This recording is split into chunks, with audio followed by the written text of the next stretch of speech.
చంచలమ్మ అయితే బయటకు వచ్చి నిలబడుతుంది. అది చూసి అక్కడ ఉన్న కేశవ అయితే, ఏంటి చంచలమ్మ, నువ్వు ఎక్కడికైనా బయలుదేరుతున్నావా? కారు తీయాలా?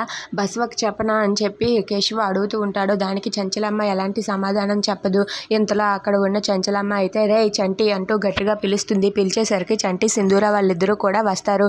ఇక వాళ్ళిద్దరూ రావటంతో అక్కడ ఉన్న వాళ్ళందరూ కూడా అది చూసి ఒక్కసారిగా షాక్ అయిపోతారు. ఇక అక్కడ ఉన్న చంచలమ్మ అయితే, రే చంటి బయటకు వెళ్ళాలి పద అని చెప్పి అంటుంది. దాంతో అక్కడ ఉన్న చంటి అయితే బుల్లెట్ తీసి చంచలమ్మని తన బండి మీద ఎక్కించుకుంటాడు. అది చూసి ఇంట్లో వాళ్ళందరూ కూడా ఒక్కసారిగా షాక్ అయిపోతారు. ఇక సింధూర అయితే అది చూసి చాలా సంతోషిస్తుంది.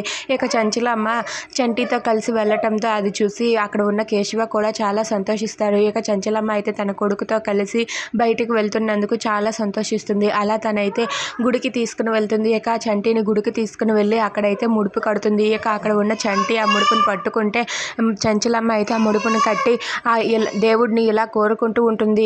నా కొడుకు నా మీద ఉన్న కోపం తగ్గి నన్ను అమ్మ అని పిలిచేలా చేయు భగవంతుడా అని చెప్పి ఆ ముడుపునైతే అక్కడ కడుతుంది. అలా అది కడుతూ ఉంటే చంటి అయితే అలా చూస్తూ ఉంటాడు. ఇంతలో అక్కడ ఉన్న చంచలమ్మ ఇంకో ముడుపు తెచ్చి ఒక పెన్ను పేపర్ తెచ్చి ఇలా అంటూ ఉంటుంది.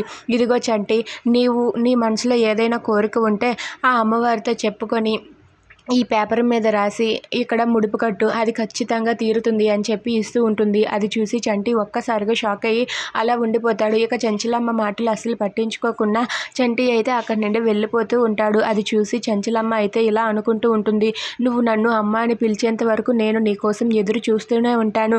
నేను నీకోసం ఎదురు చూస్తూనే, నువ్వు ఎప్పుడు అమ్మ అని పిలుస్తావో దానికోసం ఎదురు చూస్తూ ఉంటాను. నువ్వు నన్ను ఎంత ద్వేషించినా నేనేం పట్టించుకోను అని చెప్పి చంచలమ్మ అనుకుంటూ ఉంటుంది. ఇక చంటి అయితే అక్కడి నుండి చాలా సీరియస్గా వెళ్ళిపోతూ ఉంటాడు.